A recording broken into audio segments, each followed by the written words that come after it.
नमस्कार साथियों, स्वागत है आपका आपके अपने YouTube channel AP study hub पर। आज हम बात करेंगे जलवायु के बारे में कि जलवायु जो है किसे कहा जाता है। और इससे पहले हमने देखा था पिछली क्लास में कि जो अक्षांशीय स्थिति है उसके आधार पर जलवायु को या कटिबंधों में किस प्रकार से विभाजित किया गया था। तो एक बार हम नजर मारते हैं उस पर कि ये जो ग्लोब है इस पे हमने भूमध्य रेखा खींची जिसने पृथ्वी के दो भाग किए। काल्पनिक रेखा है, पूर्व से पश्चिम या पश्चिम से पूर्व की ओर खींची जाने वाली रेखाएं क्या कहलाती है? अक्षांश रेखाएं कहलाती है। 0 डिग्री अक्षांश रेखा जिसे कहा जाता है या भूमध्य रेखा जिसे कहा जाता है। अब हम देखते हैं कि पृथ्वी पर कितने कटिबंध बंटे हुए हैं, कितने कटिबंधों में पृथ्वी का विभाजन किया गया है जलवायु के अनुसार। तो ये जो रेखा है ये तो है भूमध्य रेखा। इससे ऊपर वाली महत्वपूर्ण अक्षांश रेखाएं पढ़ी थी हमने 3। तो ये जो रेखा है इसे क्या कहते हैं? 23.5 डिग्री उत्तरी अक्षांश रेखा कहते हैं, या इसे क्या कहते हैं? कर्क रेखा भी कहा जाता है, कर्क रेखा कहा जाता है इसे। और उसी प्रकार दक्षिणी गोलार्ध में भी 23.5 डिग्री दक्षिणी अक्षांश रेखा जिसे मकर रेखा कहा जाता है। इन रेखाओं के मध्य का जो भाग है, इन सभी रेखाओं के, इन 3 रेखाओं के मध्य का जो भाग है 23.5 डिग्री उत्तरी अक्षांश से 23.5 डिग्री दक्षिणी अक्षांश तक का जो भाग है इसे क्या कहा जाता है? तो इस पूरे क्षेत्र को कहा जाता है उष्ण कटिबंध। क्या कहा जाता है? उष्ण कटिबंध कहा जाता है। और उसी प्रकार हमने देखा था 23.5 डिग्री उत्तरी अक्षांश से 66.5 डिग्री उत्तरी अक्षांश तक। यह रेखा कौन सी? 66.5 डिग्री उत्तरी अक्षांश रेखा। यहां तक का जो भाग है 23.5 डिग्री उत्तरी अक्षांश से 66.5 डिग्री उत्तरी अक्षांश तक का जो भाग है इसे क्या कहा था? इसे कहा था शीतोष्ण कटिबंध। शीतोष्ण कटिबंध कहा था। और उसी प्रकार दक्षिणी जो गोलार्ध है उसमें भी इस क्षेत्र को, जो 23.5 डिग्री उत्तरी दक्षिणी अक्षांश से 66.5 डिग्री दक्षिणी अक्षांश तक के भाग को, 66.5 डिग्री दक्षिणी अक्षांश तक के भाग को क्या कहा था? तो इसे भी, इस क्षेत्र को भी शीतोष्ण कटिबंध में ही शामिल किया गया था। कौन से कटिबंध में? शीतोष्ण कटिबंध में। शीतोष्ण कटिबंध कहा था। और ये जो 2 भाग बच गए उत्तरी गोलार्ध में और दक्षिणी गोलार्ध में, इन क्षेत्रों को क्या कहा? सर्द कटिबंध कहा। सर्द कटिबंध। पिछली क्लास में हमने चर्चा की थी, यहां सूर्य पूरे वर्ष भर में 3 रेखाओं के मध्य चमकता है और इसीलिए उष्मा या गर्मी अधिक होने के कारण इसे उष्ण कटिबंध कहते हैं इस क्षेत्र को। और गर्मी ना अधिक ग्रीष्म ऋतु और ना अधिक शरद ऋतु होने के कारण इस क्षेत्र को क्या कहते हैं? शीतोष्ण या उपोष्ण कटिबंध कहा जाता है इस क्षेत्र को। इस क्षेत्र को भी उपोष्ण कटिबंध कहा जाता है, उपोष्ण कटिबंध। और यह जो ध्रुवीय क्षेत्र है 66.5 डिग्री से दक्षिणी ध्रुव और 66.5 डिग्री उत्तरी अक्षांश से उत्तरी ध्रुव तक, यह जो ध्रुवीय क्षेत्र है, इन ध्रुवीय क्षेत्रों को क्या कहा गया? सर्द कटिबंध कहा गया। क्योंकि यहां पूरे वर्ष भर में क्या होता है? बर्फ का जमाव रहता है।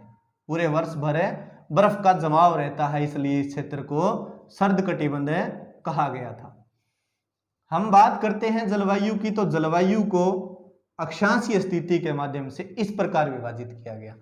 एक भूमध्य रेखा जिसने पृथ्वी के 2 भाग किए, उत्तरी गोलार्ध और दक्षिणी गोलार्ध। यह जो रेखा है यह कौन सी रेखा है? भूमध्य रेखा है। इसने 2 भाग किए। उसी प्रकार जो ग्रीनविच रेखा है उसने 2 भाग किए। ये कौन सी रेखा है? ये ग्रीनविच रेखा है।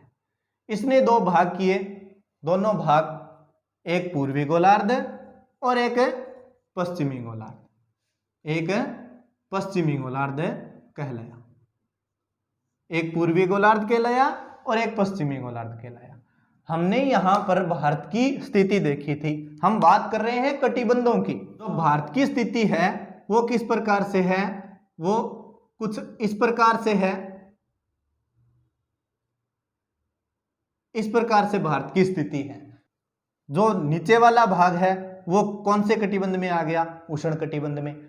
और जो ऊपर वाला भाग है वो कौन से कटिबंध में आ गया? शीतोष्ण या उपोष्ण कटिबंध में आ गया। तो भारत किन कटिबंधों के मध्य स्थित है? तो एक तो हो गया उष्ण कटिबंध और दूसरा हो गया शीतोष्ण या जिसे क्या बोलते हैं? उपोष्ण कटिबंध जिसे कहा जाता है। इन दो कटिबंधों के मध्य भारत स्थित है। यह थी, अगर हम देखें कि भारत की जो स्थिति है, जो अक्षांशीय स्थिति है, जिसके बारे में हमने पहले पढ़ा था कि यह जो मुख्य भूमि की है यह तो कितनी है? 8 डिग्री 4 मिनट उत्तरी अक्षांश से। यह जो स्थिति है इसे 37 डिग्री 6 मिनट उत्तरी अक्षांश तक भारत की स्थिति है। तो 8 डिग्री 4 मिनट से या जो मुख्य भूमि के अलावा अंडमान निकोबार द्वीप समूह की जो स्थिति है वो कितनी है? 6 डिग्री 4 मिनट, 6 डिग्री 4 मिनट उत्तरी अक्षांश। या तो अब मुख्य भूमि की पूछी जाए तो क्या कहेंगे? 8 डिग्री 4 मिनट से। कटिबंधों की बात चल रही है तो हम मुख्य भूमि की बात करते हैं। 8 डिग्री 4 मिनट से 23.5 डिग्री, ये रेखा कौन सी है? 23.5 डिग्री उत्तरी अक्षांश, जो कहां से निकलती है? भारत के मध्य से निकलती है। और इसका जो ये भाग है नीचे वाला 23.5 डिग्री उत्तरी अक्षांश से, जिसे कर्क रेखा कहा जाता है, ये कौन से कटिबंध में आ गया? उष्ण कटिबंध में। 8 डिग्री 4 मिनट से 23.5 डिग्री उत्तरी अक्षांश तक का जो क्षेत्र है ये उष्ण कटिबंध में, और जो 23.5 डिग्री से 37 डिग्री 6 मिनट तक का जो भाग है वो शीतोष्ण या उपोष्ण कटिबंध में आ जाता है। अब हम बात करेंगे राजस्थान की, कि राजस्थान का जो विस्तार है, अक्षांशीय विस्तार, उसके अनुसार राजस्थान की जो स्थिति है वो कौन से कटिबंधों के मध्य स्थित है? कौन से कटिबंधों के मध्य स्थित है? तो राजस्थान जो है वो 2 कटिबंधों के मध्य स्थित है। कह सकते हैं हम कि 2 कटिबंधों के मध्य स्थित है। तो किस प्रकार कि ये जो रेखा निकलती है, कौन सी रेखा है? कर्क रेखा है। कर्क रेखा राजस्थान में कुछ इस प्रकार से निकलती है। तो इसके जो नीचे का जो भाग है, कौन सा भाग है? एक तो बांसवाड़ा जिला, और दूसरा कौन सा? डूंगरपुर जिला। डूंगरपुर, बांसवाड़ा का तो अधिकतम भाग और डूंगरपुर का कुछ भाग कौन से कटिबंध में आता है? तो वो आता है उष्ण कटिबंध में। उष्ण कटिबंध में वो आता है, उष्ण कटिबंध में। अगर हम बात करें वहीं कि जो बाकी का जो भाग है तो वो कौन से कटिबंध में आता है? हमने भारत की स्थिति देखी थी तो उसके अनुसार है शीतोष्ण कटिबंध में। शीतोष्ण कटिबंध में आता है, कटिबंध में आता है। वह क्षेत्र जहां ना अधिक गर्मी होती है और ना अधिक सर्दी होती है, या जो अधिक ग्रीष्म ऋतु वाले क्षेत्र के या कटिबंध के, या अधिक जो सर्द ध्रुवीय क्षेत्र क्या कहलाते हैं? सर्द कटिबंध। सर्द कटिबंध वाले क्षेत्र के बीच का जो भाग है उसे शीतोष्ण या उपोष्ण कटिबंध कहा जाता है। क्या कहा जाता है? शीतोष्ण या उपोष्ण कटिबंध कहा जाता है। तो राजस्थान की जो जलवायु, जो कटिबंध है, वो एक तो उष्ण कटिबंध है जिसमें 2 जिले आते हैं, बाकी का पूरा हिस्सा कौन से? शीतोष्ण कटिबंध में आता है। अब हम देखते हैं आज का टॉपिक कौन सा है? जलवायु। जलवायु से पहले हमें कटिबंधों का अध्ययन करना अति आवश्यक है। जलवायु और दूसरा शब्द है मौसम। मौसम। अब हम बात करेंगे कि जलवायु किसे कहा जाता है। तो जलवायु वायुमंडलीय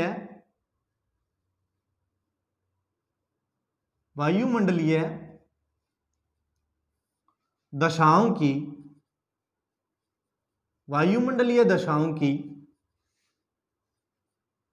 दीर्घकालीन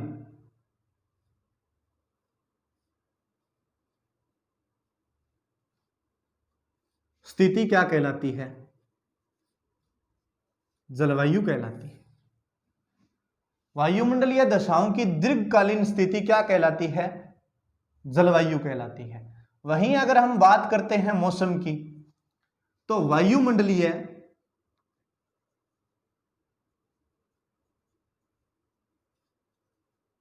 दशाओं की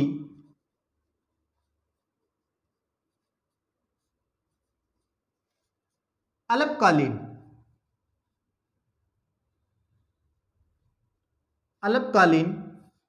स्थिति क्या कहलाती है? मौसम कहलाती है। वायुमंडलीय दशाओं की दीर्घकालीन स्थिति क्या कहलाती है? जलवायु कहलाती है। और वायुमंडलीय दशाओं की अल्पकालीन जो स्थिति है वो क्या कहलाती है? वो कहलाती है मौसम। किस प्रकार की एक स्थान के ऊपर उसकी जलवायु जो है, जलवायु का पता हम किस प्रकार करेंगे कि वो जलवायु वहां की जो वायुमंडलीय जो दशाएं हैं वो कम से कम 30 से 50 वर्ष के मध्य जो समांतर रहती है क्या कहलाती है? जलवायु कहलाती है। और किसी क्षेत्र की जो वायुमंडल की दशाएं हैं वो 1 घंटे, 1 दिन या 1 सप्ताह तक चलने वाली सभी वायुमंडलीय दशाओं को क्या कहेंगे? मौसम कहेंगे। क्योंकि जो कुछ समय में बदल जाता है वो क्या कहलाता है? मौसम। और जो दीर्घकालीन अवस्था में स्थायी रूप से रहता है, जैसे कि 30-35 साल तक या 30 से 50 वर्ष तक, जिसमें किसी प्रकार का कोई बदलाव नहीं हुआ, वहां की वायुमंडलीय दशाओं में किसी प्रकार का कोई बदलाव नहीं हुआ, जलवायु कहलाती है। अब हम बात करते हैं मौसम की। तो मौसम या मानसून जिसे कहा जाता है। मानसून क्या है? एक अरबी भाषा का शब्द है। क्या है? अरबी भाषा का शब्द है। मानसून है अरबी भाषा का शब्द है। और इसका जो मूल नाम है वो क्या है? इसका मूल नाम है मौसम। मौसम इसका मूल नाम है। मौसम का जो अर्थ है वो क्या होता है? पवन की दशा या दिशा। पवन की दशा या दिशा जिसे हम मौसम कहते हैं, जिसे हम मानसून कहते हैं, वो एक अरबी भाषा का शब्द है। मूल नाम क्या है? मौसम, जिसका अर्थ क्या होता है? पवन की दशा या दिशा। हम बात करते हैं कि सर्वप्रथम जो जलवायु की या मौसम की जो परिभाषा या व्याख्या जो है वो विश्व में किसने की थी? सर्वप्रथम जलवायु की जो या मौसम की जो व्याख्या है, व्याख्या किसने की थी विश्व में? विश्व स्तर पर व्याख्या की थी। वो कौन थे? वो थे एक अरबी यात्री। कौन थे? अरबी यात्री। अरबी यात्री थे। नाम क्या था? हिप्पोटस। हिप्पोटस थे अरबी यात्री। हिप्पोटस ने इसकी व्याख्या की थी पूरे विश्व में। हम बात करें कि इसकी जो व्याख्या भारत में किसने की थी? जलवायु की व्याख्या भारत में किसने की थी? भारत में इसका व्याख्या करने वाला जो था वो भी कौन था? एक अरबी यात्री ही था। अरबी यात्री। नाम क्या था उनका? नाम था अल मसूदी। नाम था अल मसूदी। अल मसूदी थे जिन्होंने जलवायु की या मौसम की जो व्याख्या है वो की थी भारत में आकर। और विश्व के स्तर पर किसने की थी? तो अरबी यात्री थे हिप्पोटस, और भारत में अल मसूदी। तो ये भारत आए कब थे? ये भारत आए थे गुर्जर प्रतिहार के शासनकाल में। गुर्जर प्रतिहार वंश के शासनकाल में आए थे। और तब इनका शासनकर्ता कौन था या इनका राजा कौन था? तो वो थे महिपाल प्रथम, इनके राजा थे। महिपाल प्रथम इनके राजा थे।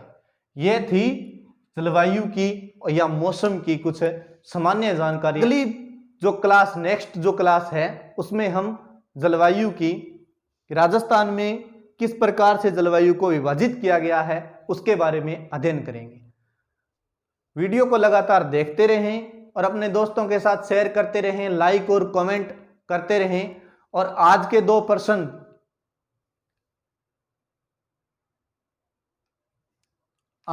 प्रश्न हैं, और आज के दो प्रश्न हैं। पहला है राजस्थान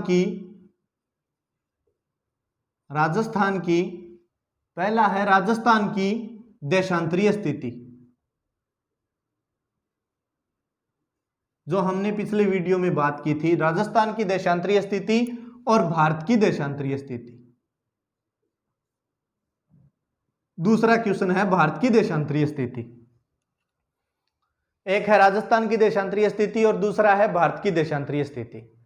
मिलते हैं अगली क्लास में, तब तक के लिए धन्यवाद। राम राम।